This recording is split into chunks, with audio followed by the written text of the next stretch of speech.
My dad ditched me at 9 to spend Christmas in Aspen with his new wife and her brat daughter. Now they're back, begging for help, but I didn't just say no, I made sure they'd never ask again. It's funny how life circles back. Years ago, I stood by the window, watching their car drive off into the snow. No goodbye, no second glance. I was just a kid with a backpack full of grief and no one to lean on, while they toasted marshmallows by a fireplace in some mountain lodge. I was feeding Crystal's yappy dog and microwaving dinner for one. Fast forward a decade, and suddenly I'm the one with the power. They came to me smiling, asking for a little support. For Crystal. School debt, failed classes, life hitting too hard, boo-hoo. But I didn't cry, I didn't yell, I just reminded them exactly who they left behind. And this time, I walked away first, with the door locked behind me. Before everything fell apart, I used to believe my family was unbreakable. We weren't flashy or rich, but we had love. And back then, I thought that was enough to weather anything. My mom was the heart of it all. She had this warmth that wrapped around you like a favorite blanket. Her voice was soft but sure, the kind that could calm storms or soothe a scraped knee in an instant. Every morning she'd hum as she made breakfast, and every night she'd sit at the edge of my bed to ask about my day, like it was the most important thing in her world. Dad, Eric, was quieter, steady, a man who showed love in action more than words. He worked long hours, but he never missed my school plays. He built me a treehouse in the backyard one summer and painted it my favorite shade of blue, even though he hated painting. When I got sick with the flu one winter, he slept on the floor next to my bed for 3 nights, just to be there in case I needed water or a hug. We were a unit, 3 people orbiting each other in sync, and when Mom got sick, we clung to that rhythm like it could keep us afloat. She was diagnosed with cancer on a Tuesday.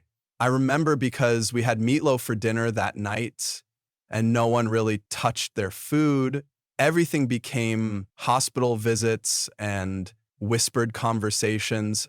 I wasn't old enough to understand all of it, but I knew something big was changing. Even so, we tried to stay normal. We played board games in her hospital room. Dad started letting me eat cereal for dinner. On the rare nights Mom was home, we watched old cartoons together, her head on his shoulder, my feet in her lap. We laughed more than you'd expect during those months because we were trying to pretend we had forever. When she died, I was numb. I remember staring at her empty chair at the breakfast table, expecting her to walk in like it was all some mistake. Dad looked just as lost. He held me a lot those first few weeks, tucked me in, packed my lunch, even tried to do her silly voices during bedtime stories. I thought, okay, this hurts, but we still have each other. The first time I saw him smile again was 6 months later. He was texting someone, Marla, though I didn't know her name yet. He started coming home later, shaving more often, wearing cologne that wasn't his usual. I didn't ask questions. I figured maybe if he was happy, we'd be okay again. When he introduced me to Marla, I smiled like a good daughter. She was younger than him, pretty in a sharp-edged way. Her nails were always perfect, her laugh a little too loud. She brought over pastries from a fancy bakery and called me sweetheart in a voice that felt rehearsed. Her daughter, Crystal, was 17 and acted like the world owed her something.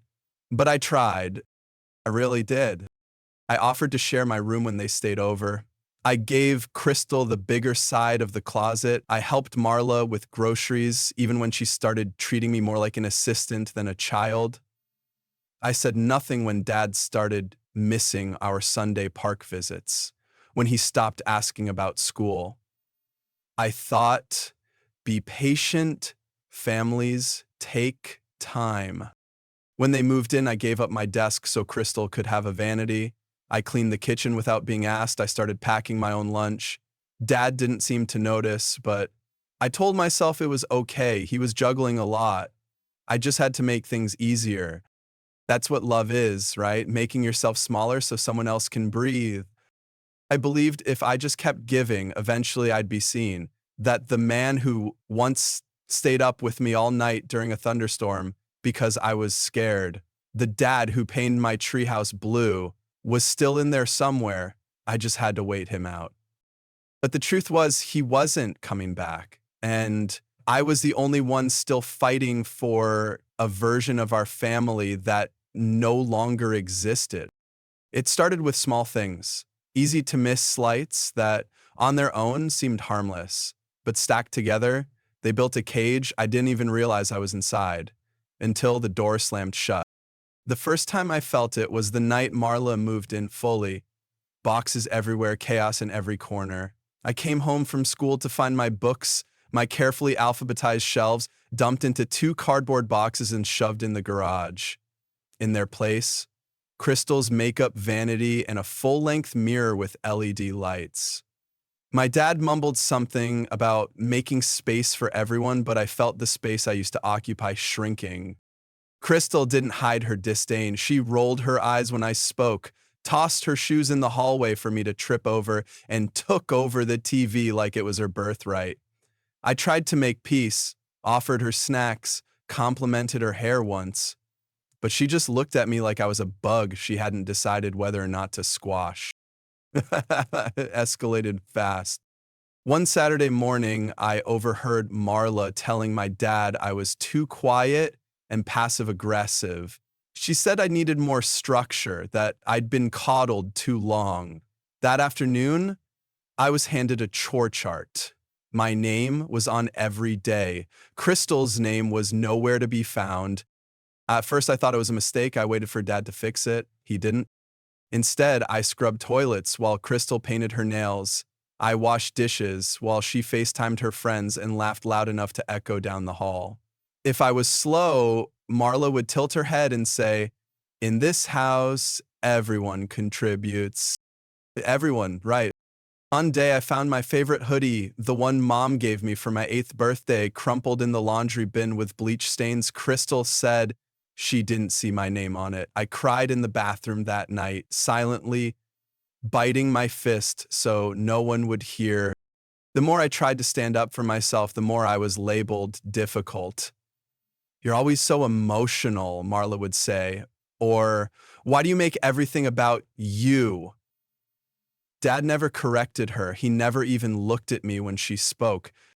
He used to notice everything: a small bruise on my leg, a missed meal, a yawn at the dinner table. Now he couldn't even tell when I was crying right in front of him. The final straw wasn't even dramatic. It was a Tuesday. I had a big presentation at school and needed a clean uniform. I asked Marla if she'd move my laundry from the machine. She turned, smiled sweetly, and said, "That's not my job, sweetheart." Crystal laughed from the couch. That night, I sat on the floor of my closet and just shut down. I stared at the walls, tracing the chipped paint with my fingers. I didn't want to go to school. I didn't want to come home. I didn't want to speak because I didn't trust my voice to matter. But even in that silence, something inside me refused to die, a tiny ember, a whisper, "Remember this." I started documenting. Quietly, I kept notes, dates, words, moments that stung, not because I planned revenge, but because I needed proof. Proof that I wasn't crazy, that what I was feeling was real. I also started spending more time at the library, at my Aunt Emma's when I could, anywhere that wasn't home. Aunt Emma noticed. She never pushed, but she always asked, "You good, kid?" And even when I nodded, she'd hand me a warm cookie and sit with me in silence. Those silences were the first places I felt safe again. And little by little, I began to understand this wasn't just grief or bad timing. This was a pattern. This was a system built to make me small. But I was done shrinking. The betrayal didn't explode. It unfolded, slow and calculated like a knife pressed deeper by the hour. I was 12 when it happened, 3 years into life with Marla and Crystal. By then, I was used to being invisible. I didn't expect much, just some quiet, maybe a slice of pie on Christmas, a nod from my dad to show he remembered I still existed. But this was worse than forgotten. 2 weeks before Christmas, I overheard Marla raving to her friends on the phone about a luxury cabin in Aspen. Private chefs, snowmobiles, the works, she said, her voice dripping with excitement. My stomach turned. Later that night, I asked Dad casually if we had any plans for the holidays. He didn't even glance up from his laptop. We're going to Aspen, just a few days. We.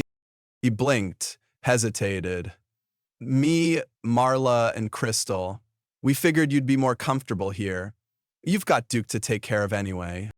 Duke. Crystal's dog, not even mine. I stared at him, waiting for the punchline. You're leaving me here? Alone? He sighed, already annoyed. You're old enough, it's not a big deal. It wasn't the words, it was how easily he said them. Like I was just some afterthought, like I was the babysitter, not his daughter. I didn't argue. I nodded, stood up and walked to my room, closed the door, sat on the floor for 2 hours. I didn't move. I just stared at the walls and felt everything cave in. That week was torture. I helped wrap their gifts. Yes, they asked me to help. Crystal wanted gold ribbon. Marla insisted on matte paper. I stood there folding corners while they laughed about ski gear. They never asked what I wanted for Christmas. The morning they left, I watched them pack their designer luggage into the trunk. Crystal was complaining about the Wi-Fi at the cabin.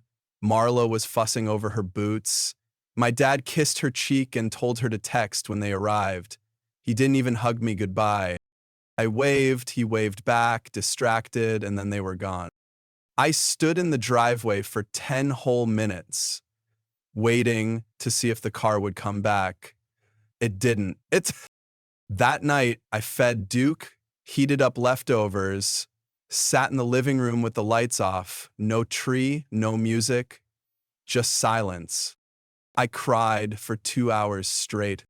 The next morning, I called Aunt Emma. She didn't ask why I was calling, just said, come over.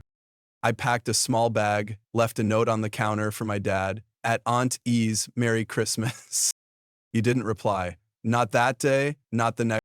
Emma welcomed me with open arms and cinnamon rolls. Kyle dragged out the old tree from the garage and let me decorate it, even though half the lights didn't work.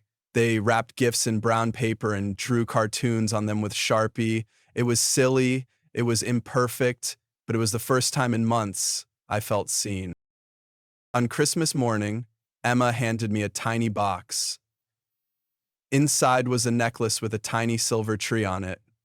She said, "You may not have a whole forest behind you, kid, but you've got roots, and you've got us."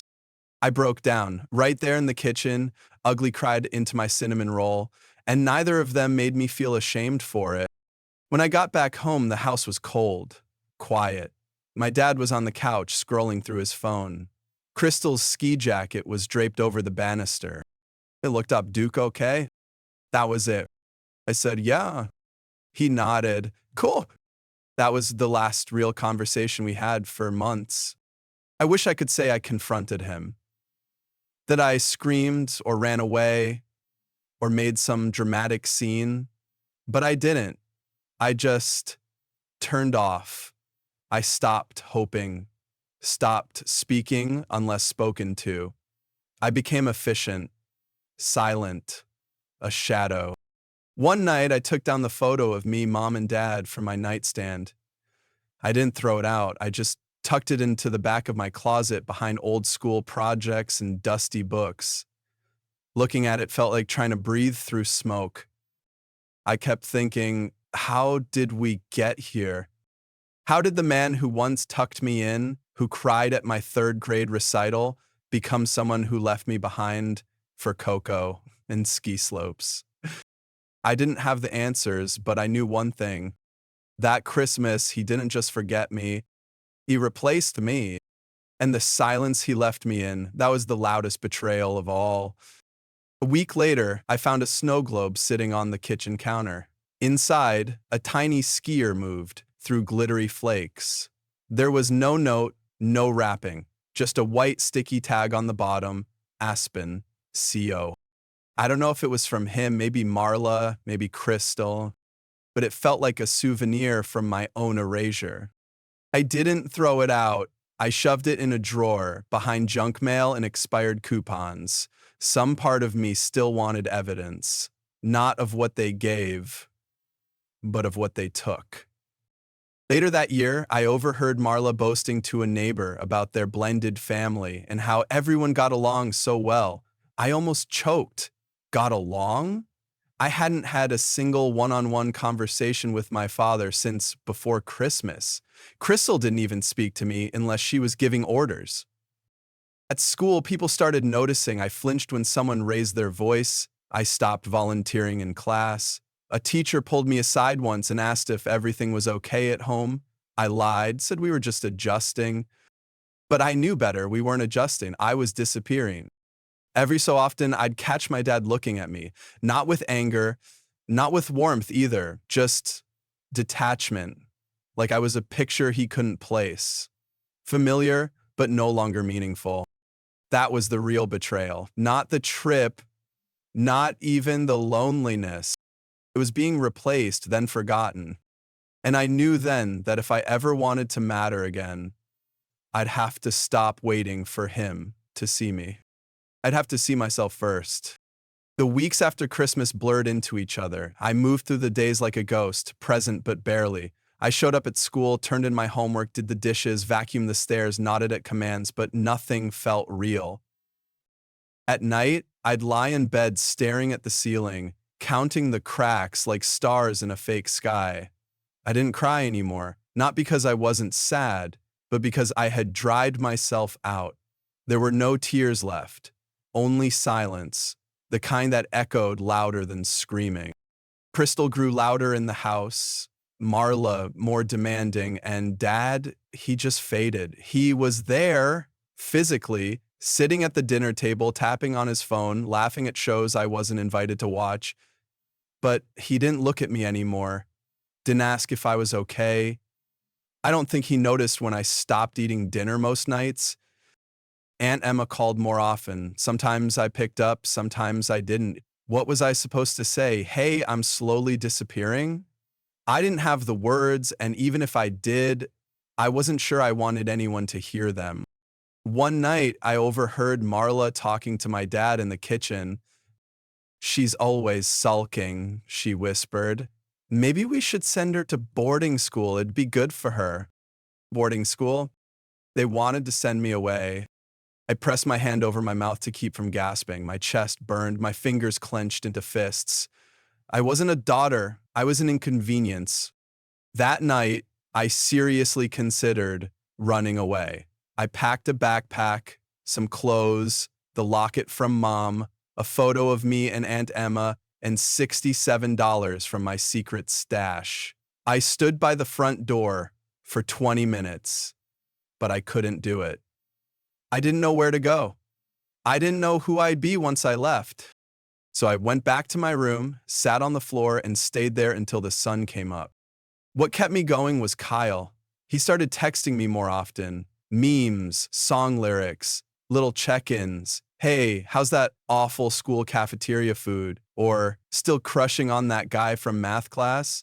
I never answered in full, but I smiled. And that smile felt like a rebellion.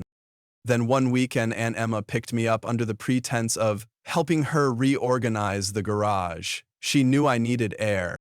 We sat in her kitchen drinking cocoa, the good kind with real whipped cream. I didn't speak for 10 minutes. Then I cracked, told her everything. The chores, the silence, the Christmas, the boarding school talk.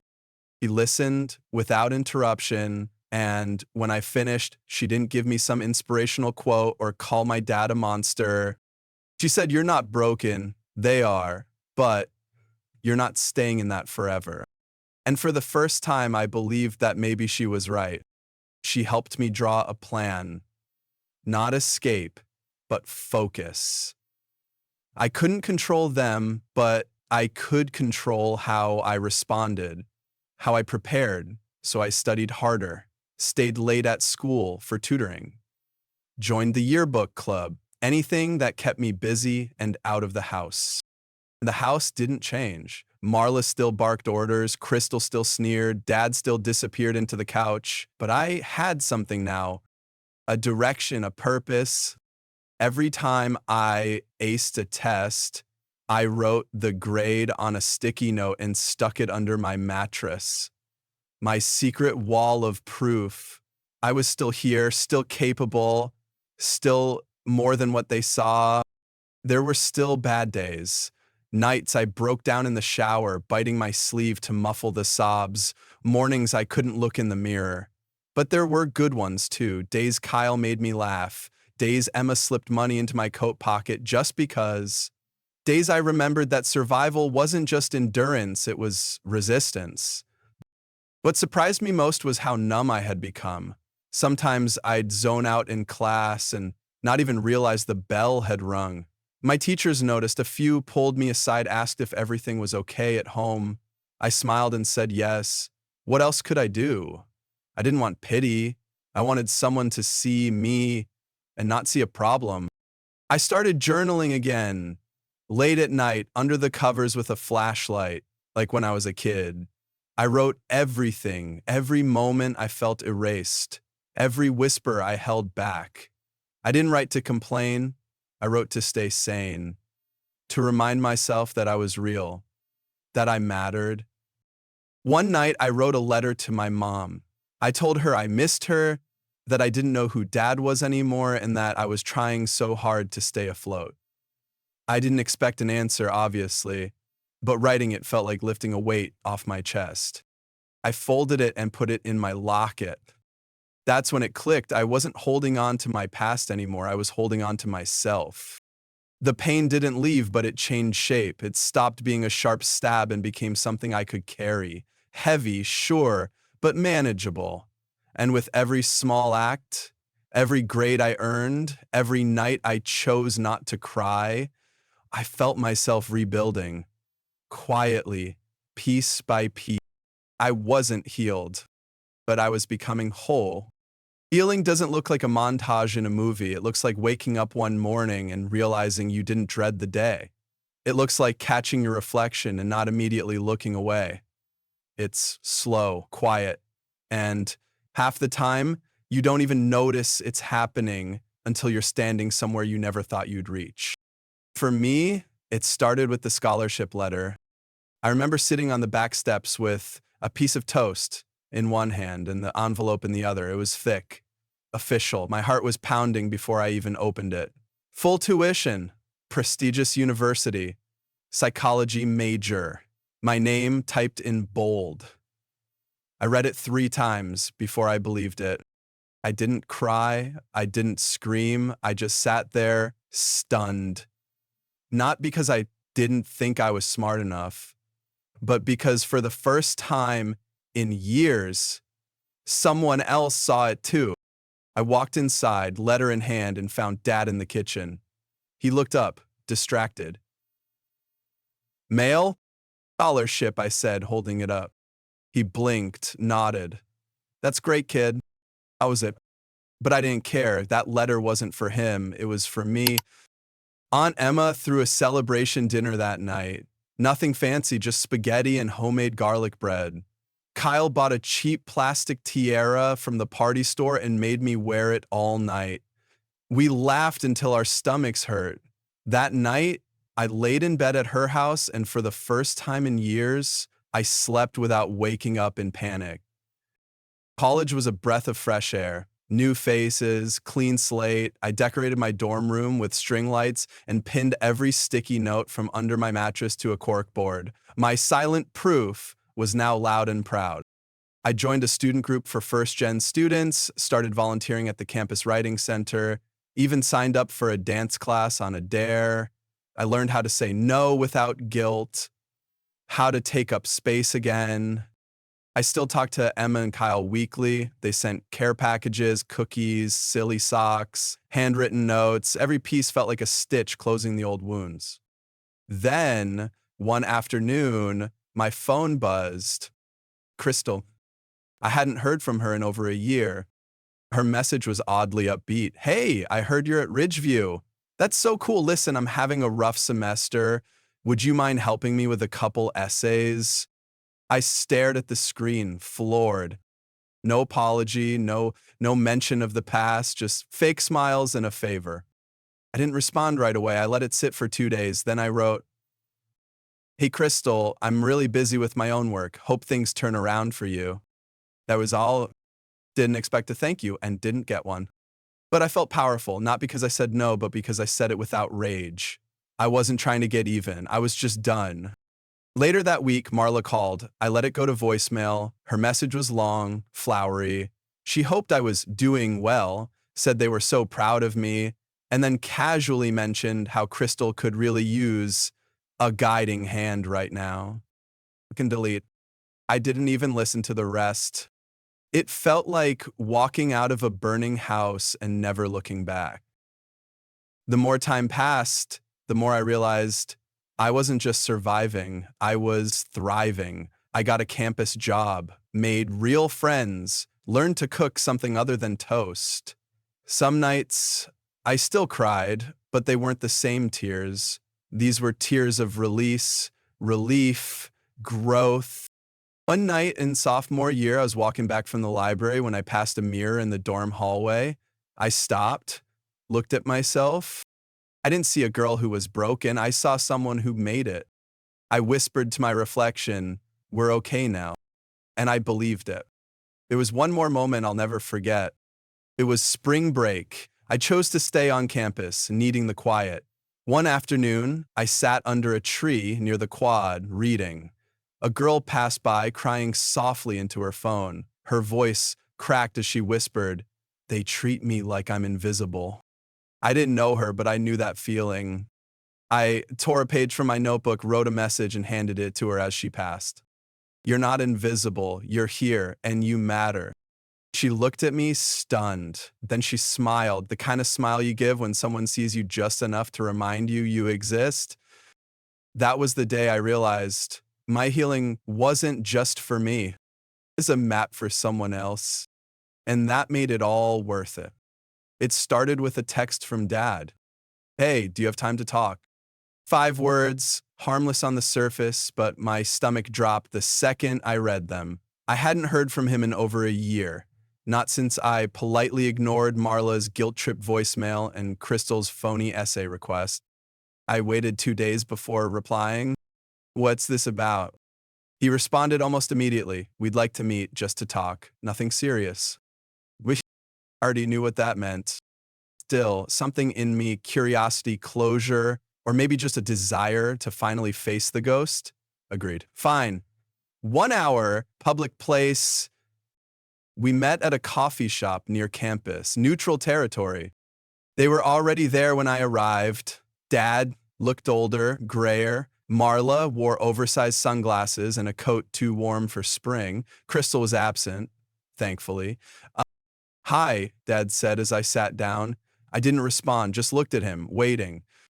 He cleared his throat. "We appreciate you meeting us." Marla jumped in before he could say more. "We've been doing some thinking about the future, about family. Here we go." She folded her hands. "Crystal's been having a tough time. After dropping out, she's struggled. She's staying with us now." I raised an eyebrow and, "Well," she continued, "we thought maybe you could help." "Help," I repeated. "How exactly?" And shifted uncomfortably. "Just a boost. You're doing well. We thought maybe you'd want to support her, get her back on her feet." There, Twiz.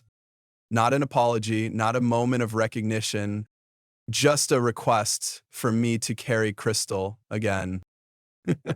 I looked at Marla. Let me get this straight. You want me, the girl you left alone at 9 on Christmas, the one you treated like a maid for years, to now help your daughter because she can't figure her life out? Her lips tightened. "It's what family does. We support each other." And leaned forward. "You know what family does? They don't abandon their kids on holidays. They don't use them. They don't come crawling back only when they need something." Dad opened his mouth to speak, but I held up a hand. "No, you had your chance. Years of chances. And every time you chose her. You chose Marla. You chose silence." He looked down at his coffee, shame flooding his face. "I'm not angry," I continued. "Not anymore, but I'm not your safety net. I'm not her crutch. I built this life on my own. You don't get to claim it now. Marla huffed. You're being selfish. Almost laughed. You don't know the meaning of that word. I stood. This conversation is over. Dad looked up. Please, just think about it. I shook my head. I have for years, and I'm done thinking. As I walked out, I felt lighter. For so long, I'd feared that moment, the confrontation, the guilt, the pain. But now that it had come and gone, I felt free. They didn't own me anymore. They never did. And they never would again. I didn't go back to my dorm right away. I walked. Around the block, through the park, past the bookstore. My mind was buzzing, but not with anger, with clarity.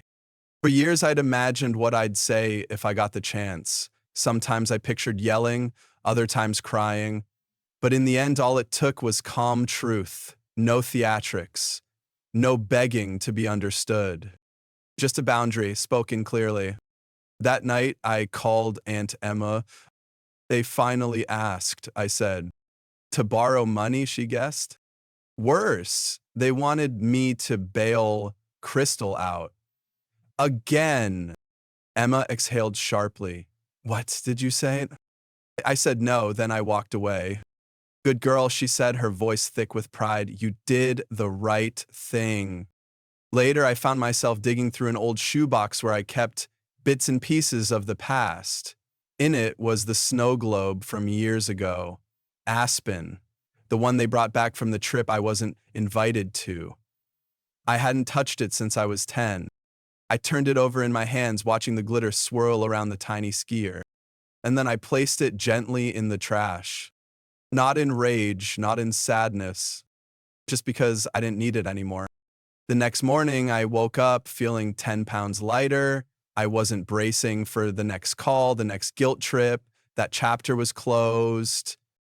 In class, I took notes with ease. At lunch, I laughed without the dark cloud. And when I passed a campus flyer for summer internships, I didn't hesitate to apply. Because now the only future I was responsible for was mine. A week later, an envelope arrived at my dorm. No return address, just my name in familiar handwriting. Inside was a letter from Dad. He said he was sorry.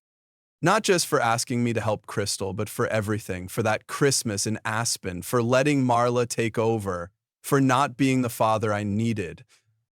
He said he didn't expect forgiveness. He just wanted me to know he finally understood what he'd done. I read it twice, folded it up, put it in my desk drawer. I didn't know what to do with it yet. Forgiveness isn't a light switch. It's not one big moment where you say, I forgive you and everything resets. It's 1,000 small decisions. It's space, time, distance. Maybe I'll get there, maybe I won't. But for the first time, I felt like I had the choice. That alone was everything. It was the day of my college graduation. The sun was high, my cap too tight, and the smile on my face wasn't just for the photos. It was because I knew this day was mine, not theirs. Aunt Emma and Lily were there, beaming from the front row. They brought flowers, a sign with my name on it, and loud cheers that embarrassed me in the best way. After the ceremony, we grabbed dinner at a tiny Italian place we used to go to when I needed cheering up. Over pasta and way too much dessert, we talked about everything and nothing. I didn't expect what came next. I got home to my apartment that night and found a voicemail from Dad. I know you're graduating today. I thought maybe you'd want to share this moment with us. Crystal's here too. We're proud of you. It didn't sting like I thought it might. It felt like a final act in a play I no longer had a role in. And yet I couldn't let it end like that. I called him back, not to thank him, not to open the door again, but to close it completely. Hi, Dad, I got your message, I said. I wanted to say something clear. I paused, my voice steady. I don't need your pride. I don't need your presence. You made your choices and I made mine. I built a life without you in it, and today wasn't your moment to share. It was mine. Emma and Lily were there because they earned the right to be. He didn't interrupt, just quiet breathing on the other end. I'm not angry anymore. I'm not hurt, but I'm done giving you chances to disappoint me. Please don't call again.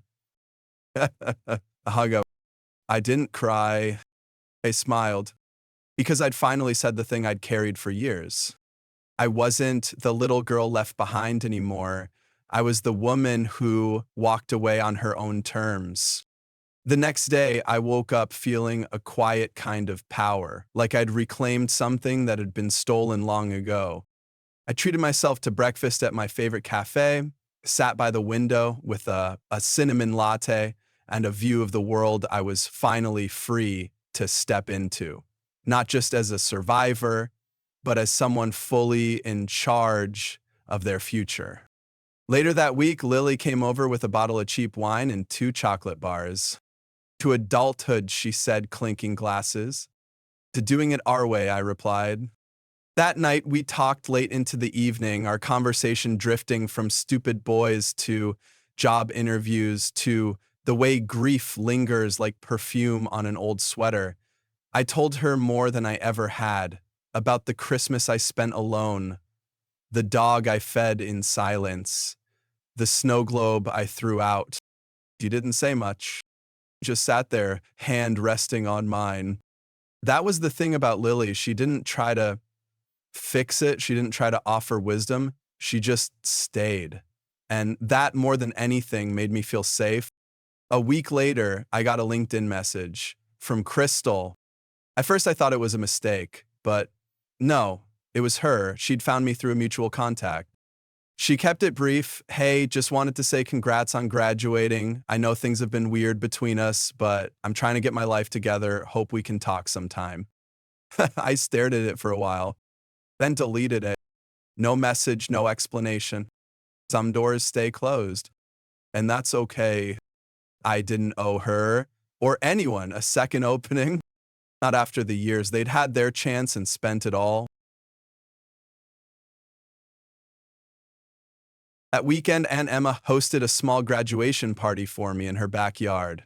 String lights, paper lanterns, a homemade cake with slightly crooked frosting. It was perfect.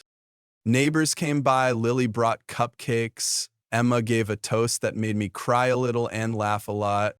In her speech, she said, I didn't raise her, but I stood beside her when others walked away, and that kind of love, that counts too. It does. It counted more than anything. As the night wound down and the last song faded from the speaker, I stood in the yard and looked around.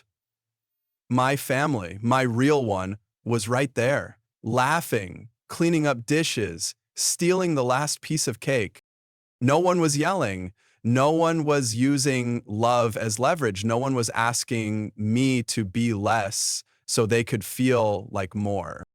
I felt whole, not because of a diploma, not because of a job offer, but because I finally chose myself and never looked back. Before I left that night, Aunt Emma pulled me aside. I know you've been through more than most, she said, brushing a strand of hair from my face. But look at you. You made it. And you never let it turn you bitter. I didn't know what to say, so I hugged her.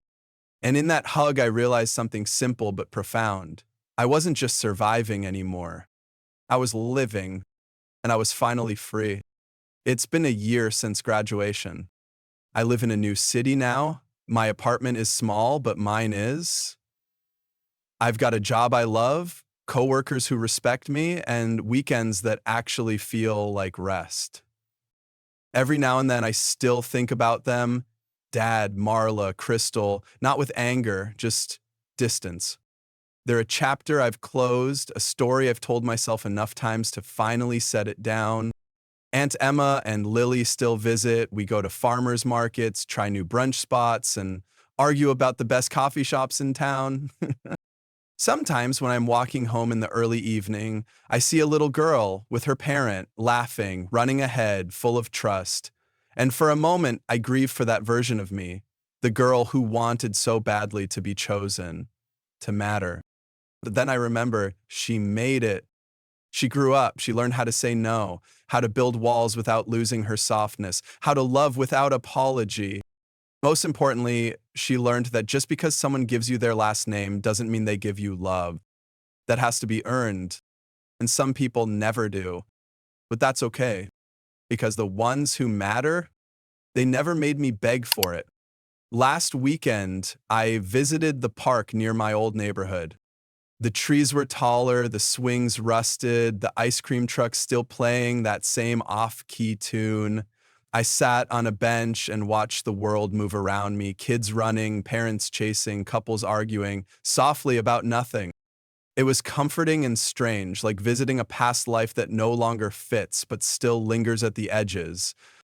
I remembered sitting on that same bench after Dad left for Aspen, wondering what I did wrong, wondering why I wasn't enough. And now, years later, I realized I was always enough. They just weren't capable of seeing it.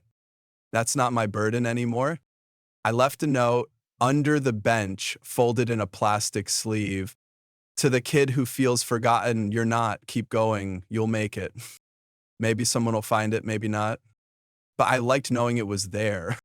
A reminder, a truth that even when people fail you, you can still choose not to fail yourself. That's the real inheritance I carry. Not shame, not silence, not the weight of their mistakes, but the strength to write my own story. And I'm just getting started. There are still hard days, of course. Sometimes I catch a scent, lavender and leather, and it pulls me back to my mom, to simpler times before everything splintered. Other times, I'll hear a father calling to his daughter in the park, and there's a stab of something sharp and quiet in my chest. But I let those feelings come. I don't shove them away like I used to. Healing isn't a straight path. It loops, it stalls, it surprises you in the moments you think you're done. And that's okay too, because every time I feel that ache, I also remember what I've built. The safety I've created with Emma, the laughter I share with Lily, the warmth of my own space, my own rules, my own voice. That's the difference. I don't live in their shadows anymore. I live in my light. I'm planning a trip this fall, my first solo vacation, just me, a train ticket and a journal. I want to sit by the ocean, eat too much seafood, and watch the sunset with no one around to tell me how I should feel. I'll probably bring that same journal I used to scribble in as a kid, the one I hid under my bed, like it held the only parts of me worth keeping. Funny how things circle back. Only now, the words I write aren't cries for rescue. They're maps for where I'm going next. And maybe one day, if I ever have kids of my own, I'll tell them this story. Not to make them sad, but to show them that strength isn't always loud or angry. Sometimes it's quiet. Sometimes it's choosing not to go back, even when the door is wide open. Sometimes it's a little girl who stayed home with a dog on Christmas and grew into a woman who knew exactly when to walk away and never needed to look back.